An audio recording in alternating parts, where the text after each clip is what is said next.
We have a new player in town. Slate Drums 5 is finally released. So everything about the new software that's coming up next. Stay tuned.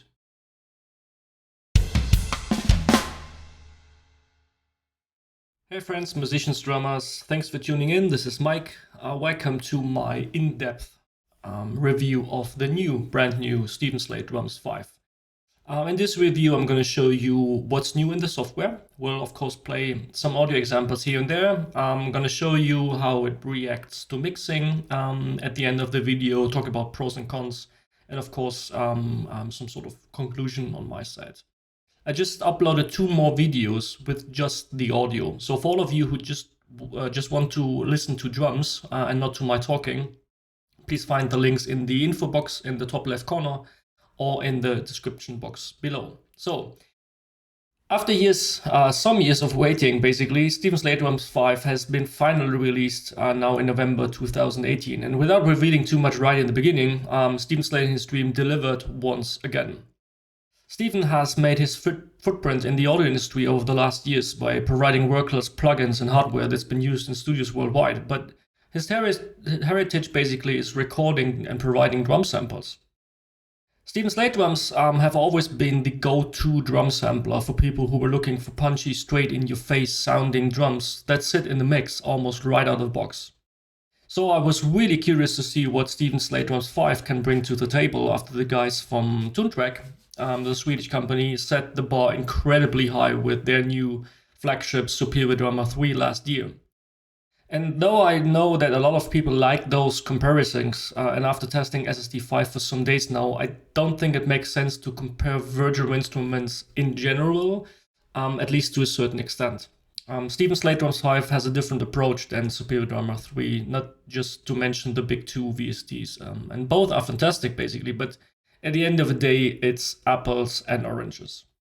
Still, however, I consider to make a video about SSD5 versus Superior Drummer 3 to discuss pros and cons of both. Just let me know in the comment section if you like to see that. So, unlike Toontrack and Excellent Audio, for instance, who make addictive drums, Slate didn't reveal anything about the recording of the instruments here for SSD5. So there were no videos, no pictures after all, which is kind of sad because he did in the past, at least with some of the expansions like Crystal Algae or the fantastic Blackbird expansion, which I luckily have. I guess most of the stuff has been recorded in the same studios than SSD4 and 3.5, and knowing Stephen Slate is not only an entrepreneur, but a high-class recording engineer as well, you can assume that just the best analog gear was used, probably. But I really don't know. Furthermore, I don't know who was the drummer to sample all those drums here. It's not essential for me, but always a nice thing to know, at least for me, being a drummer for myself. Over the last weeks and months, Stephen Slate often mentioned on forums and Facebook and some teaser videos that SSD5 is, quote him, so easy that you don't even need to read the manual, which is, of course, a side blow to Toontrack and Superior Drummer 3, which is a incredibly complex software due to its tons of features. However, Stephen Slate Drums has its own strengths and weaknesses, but now let's dive in. So, what is new? First and foremost, we have a new library, which you see here, which is called Deluxe 2. One big advantage right off the box is the seamless implementation of all instruments and presets of the predecessors, so you won't lose anything. So you see Deluxe 1 are the deluxe samples from Slate Drums 4, and the classic ones, including the signatures drum sets that he sampled some years ago for Metallica, Led Zeppelin, all that stuff. As well as the expansion, I own just 2, Crystal Algae and Blackbird, but they work inside SSD5 as well. SSD5 is promoted to have 100 plus new drum kits, which is of course kind of a marketing slogan after all, because most presets are just different combinations of the existing drum pieces. However, all drum samples were remodeled using the so-called new physically modeled playback algorithm, whatever that means. But marketing or not, it's true, all drums, even the old ones from SSD 3.5 or SSD4, or any other expansion, do now sound better, more balanced overall. So we have 10 new kick drums. We have 10 new snares. We have 3 pairs of toms, 2 from Pearl, 1 from Ludwig, 3 pair of hats, 3 ride cymbals. We have ride cymbals here, sorry. 5 crash cymbals. Basically, it's just 5, though you see 10 here because they're literally the same, just recorded 1 for the left and 1 for the right side. We have 2 new splashes here. 1 China, and for the first time they added some percussion instruments like this clap, the cowbell, and the tambourine, which some of you might already know from Easy Drummer 2, where all those stuff is included by default. As you would expect from Stephen Slate, all the instruments sound fat, cracky, and well balanced.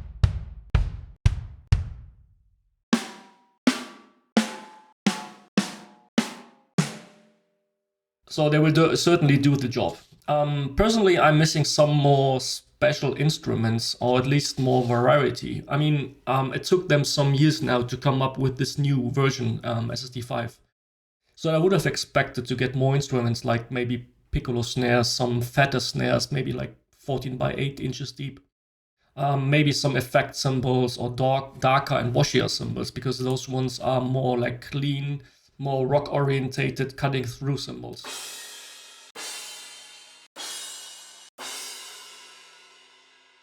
I mean, all the snares and cymbals sound good, don't get me wrong, but almost all of them cover a specific sound for a specific genre, in my opinion. It's all more or less mixed radio, rock, radio pop stuff. For this, however, it is fantastic, so no doubt about this. The Edit Instruments window, which has some new functions. For instance, now you can adjust the balance of the different mics in one window while playing a groove. So let me just play the groove here and just play around with some of the settings here. So you can just like change the balance in the overall drum sound on the fly.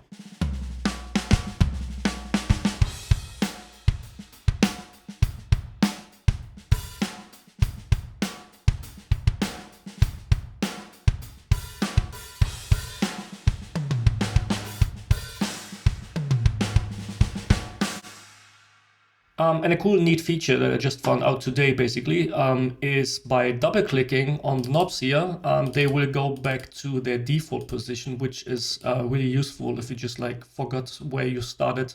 Just double-clicking one of the little pan knobs here and all the little knobs here, and they will go back. This is really nice.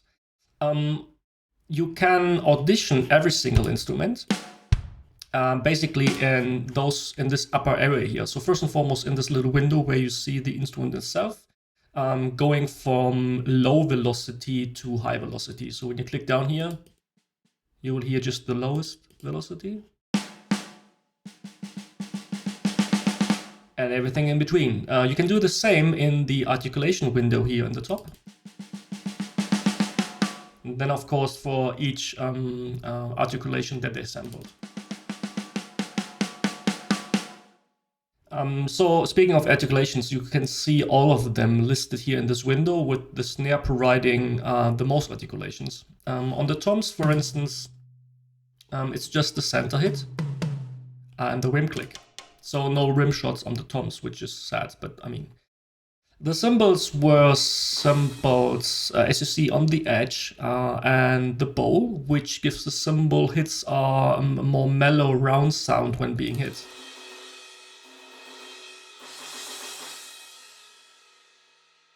However, when being hit fast or multiple times in a row, the cymbals still lack of creating that sound of a cymbal swell like you have in Superior Drummer.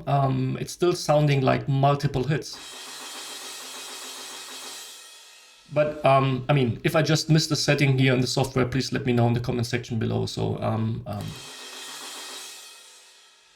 speaking of rim shots, one new feature you see here on the left side, you can click that button here in the left corner to switch between classic and rim shot mode. This will determine if a snare hit that's been triggered with the highest velocity of 127 will play either the rim shot of that snare or not. So I'll play the little groove that I just showed you.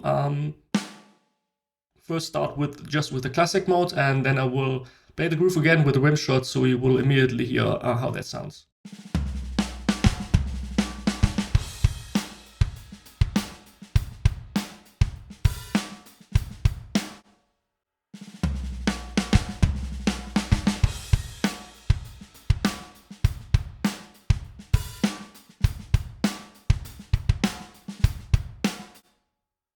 So being a drummer myself, I probably wouldn't enable this because a drummer usually decides on his own if he wants to play a rim shot or not. But for all non-drummers or people who program their own drums, this is a nice feature. And usually those softwares like SSD or Superior Drummer, all the other stuff are usually used by non-drummers or people who don't have access to a drummer or not satisfied with their own drummer. Who knows?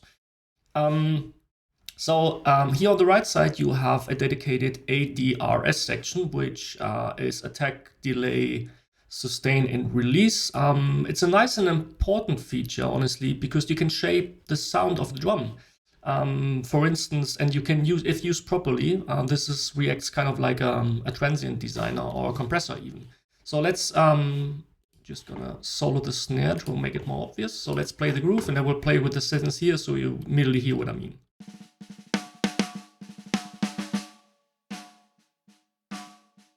So I killed the attack of the snare drum.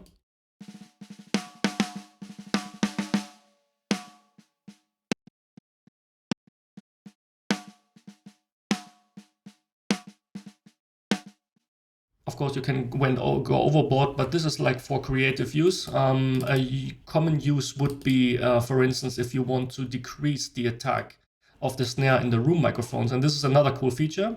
So now you can switch the whole section on and off, because in case you don't want to use this, if you click link, every single microphone that's affected by that particular instrument that you just picked, in this case the snare, so this is kind of a global setting. So now when I'm going to decrease the attack, it will be affected all on the microphones. But let's say I want to decrease it just on the room mic. So this is how it sounds. Sorry, let's unsolo that.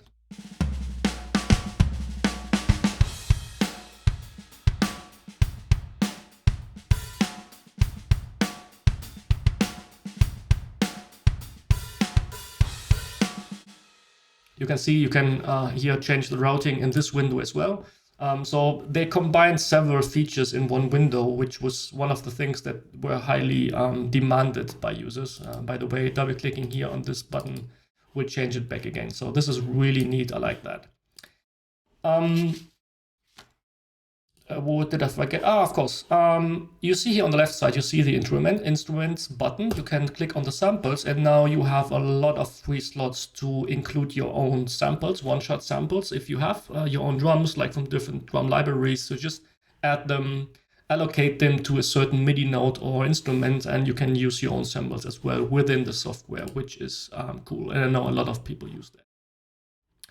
So the mixer section, one of the most demanded improvements went into the mixer section. They've implemented some new features that will dramatically improve the workflow, which I like, because now you can adjust several channels simultaneously by holding the control on the keyboard, so like this.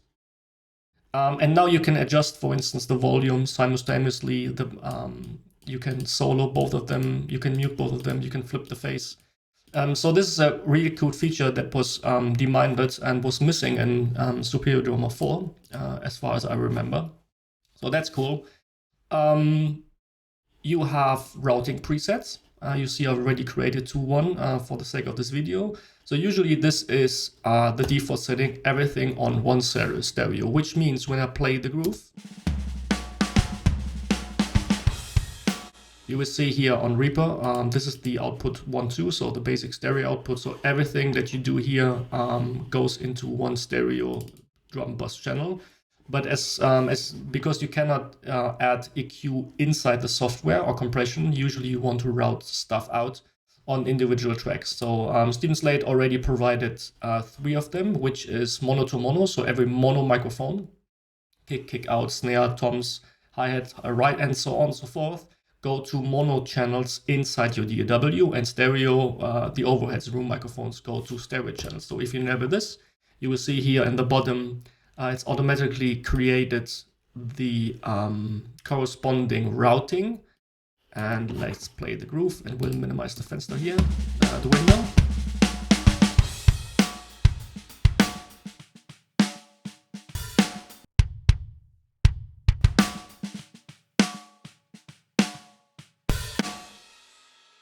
Which is cool.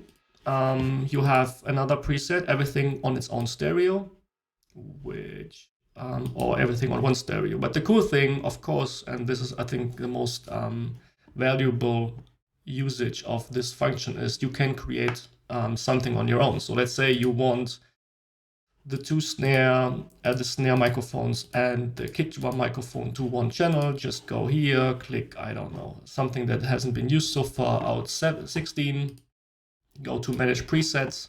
You can now save this preset, give it a name, test. Okay, and now it shows up in this routing preset manager, and you can even set this as default. So every time you load up the software, your routing is then enabled right from the start, which of course will enhance the workflow quite a lot. Just go to stereo back again. So this is really cool, really nice. Another thing that Steven Slate already showed, I think one time, one video, was they have this snare ring channel here, which is really cool. So let me solo this and you will hear what I mean.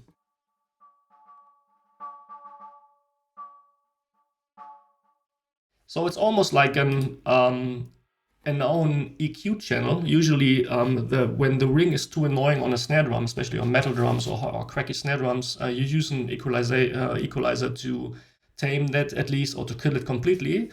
With this feature, you can add this, so almost like an EQ that you bring in this mixer panel here. So I'll bring it completely down. I will play the groove and then we'll bring it back in so you hear what this does to the sound.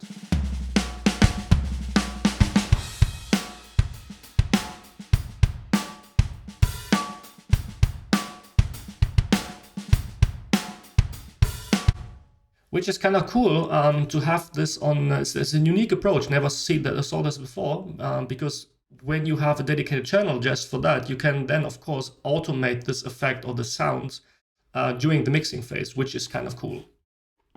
So going to the mapping section, what's still missing is a MIDI learn function. So hitting your key on a MIDI controller or pad on an eDrum set and assign the corresponding MIDI note. It's a bit annoying to go through this list every time. However, most important mappings, here, load preset.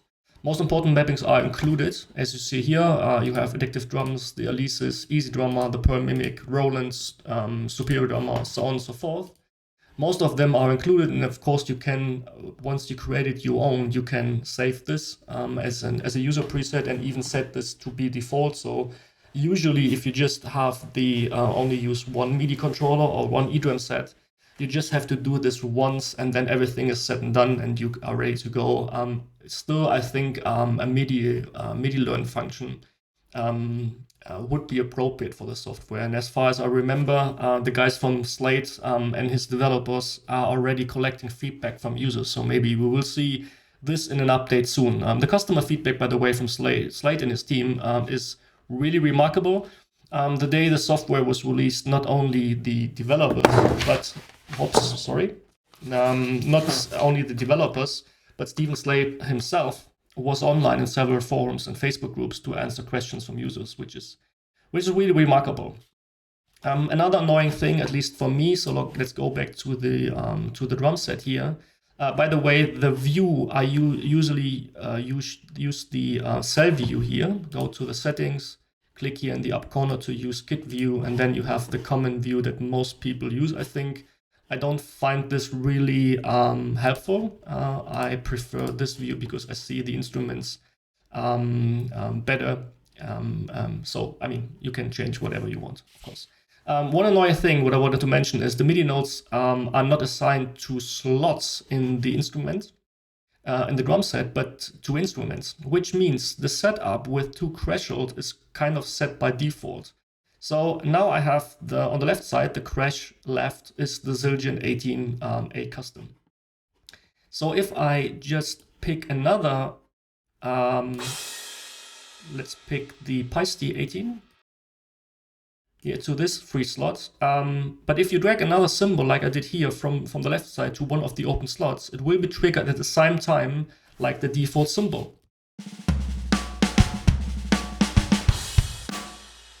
Yeah, and if I pick a third one, left side,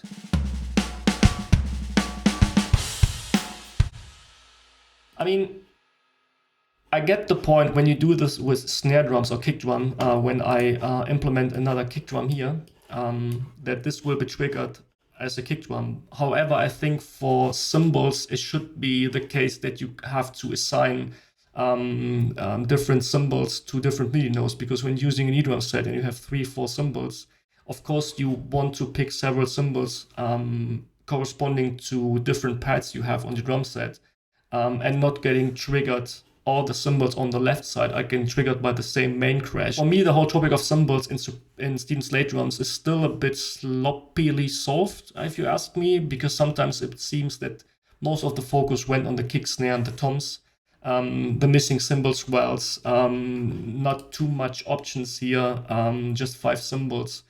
I mean, for most music makers and not non-drummers, cymbals are cymbals. You use them like for hitting the crash on the one usually, but for all the drummers and you want to have more variety in grooves, cymbals are really important and can really determine the sound and the feel of a groove. But maybe they will change this. I was never really happy with the cymbals in Stephen Slate drums, even in previous versions.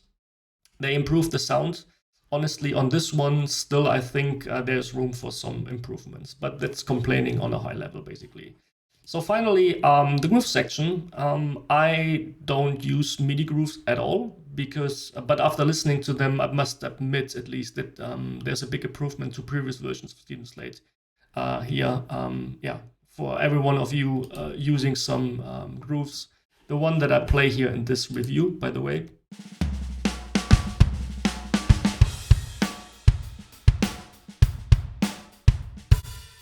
is from that MIDI pack. So it's really cool. I mean, the MIDI grooves in Stephen Slate drums 4 were not that good. Stephen Slate himself said the samples and the grooves were recorded by world-class drummer without revealing some names. But I mean, when you listen to the groove, at least there are some decent drummers going on. So finally, I want just on the fly, I want to show you how Stephen Slate drums react to mixing, which is usually one of the biggest benefits of the software and was in the past. That's what people love about Stephen Slate drums. They really, really react well to any mixing decision. So what I did here, I just picked a MIDI groove, again from the Stephen Slate drums MIDI library, and did some basic processing, basically, just like using Stephen Slate plugins, just some keys, some basic compression, and you will immediately hear how good they sound after the mix. So here are the drums just as they sound right off the box.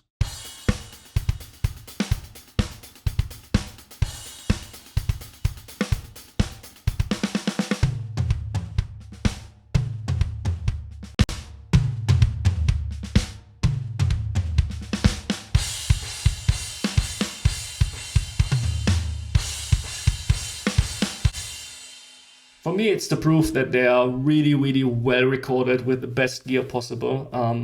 They react so nicely and smooth to mixing. And as you see, I just did basic stuff, no over compressing, no over EQing, just the basic stuff that you would do to drums anyways. Even on the drum bus, there's nothing really crazy going on.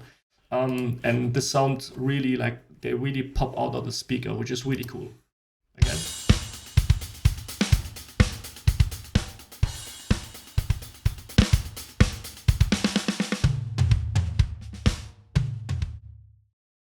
So now, what's my conclusion about the new Stephen Slate drums 5? I think what you see is what you get. So if every one of you was loving Stephen Slate drums 4 and 3 already, you will adore Stephen Slate drums 5. The new software is not a revolution, like the guys from Toontrack did with Superior Drummer with the new one 3. Stephen Slate drums 5 is a smart and cool evolution of all the stuff that's already been loved and adored by people all around the world. The new samples sound incredibly good, well balanced. They sound incredibly cracky. They're popping out of the speakers. It's really impressive how good those samples sit in the mix just by loading them into your session and without even touching EQ or compression. Of course, Stephen Slate Drum does not provide all the, let's say, incredible amount of features and options that you will find, especially on Superior Drummer. But I don't think that this is the approach of Stephen Slate Drums. The fan base all around the world is loving the software for exactly what it's delivering. In your face, punchy, cracky drum sounds that fit in almost every single genre. I mean, looking at the price points, if you want to have the full specs and the full variety of drum sample software, looking at the competitors from Toontrack especially, you have to pay a lot of money, especially on all the different expansions they offer. With Stephen Slate Drums 5, maybe you have a less options overall in terms of room sounds and different studios recording, but the stuff you get sounds incredibly well and will always work, especially in modern productions. Kick and snare are really straightforward. So if you love Stephen Slate Drums, if you're doing a lot of rock, pop, metal productions, modern stuff where you need punchy in-your-face drums, Stephen Slate Drums 5 won't disappoint you. The improvements they brought into the software are really smart. They listen to their clients and customers all over the world, which I appreciate. And I'm sure they will solve some of the issues that occurred in the software because they're listening to their customers and will give us an update maybe. So looking at the price point, $149, $179 after the introduction month is really a fair price point. Looking at all the competitors on the market, it's light on processing. You don't need that much space on your hard disk drive, approximately 10 gigabytes overall for the whole software. And even the old samples that you might have on Stephen Slate Drums 4 or 3 still can be used. As I said, if Superior Drummer, for instance, being the benchmark, like the 100% what you can get out of a drum sample software, Stephen Slate Drums is maybe at 70%, 75%, but this is no complaint. People will decide buying Stephen Slate Drums 5 consciously because they don't need all those options. I'm happy to have both. So for me, it's not a decision either or. Both will work. Both will have their situations and needs, whether you pick one or another.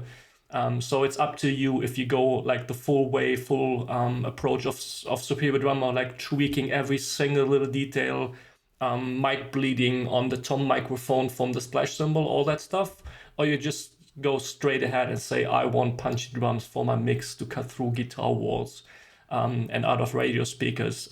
So you can go for Stephen Slate Drums 5. Nothing wrong with that. I think they did a good job. Let me know in the comment section what you think about the software, if you already purchased it. Tell me if you consider buying it, and what do you think overall after looking my video. If you have any questions regarding the software, please leave a comment below as well. Consider to subscribe as always. Thanks so far for watching, guys, and see you next time. Bye bye.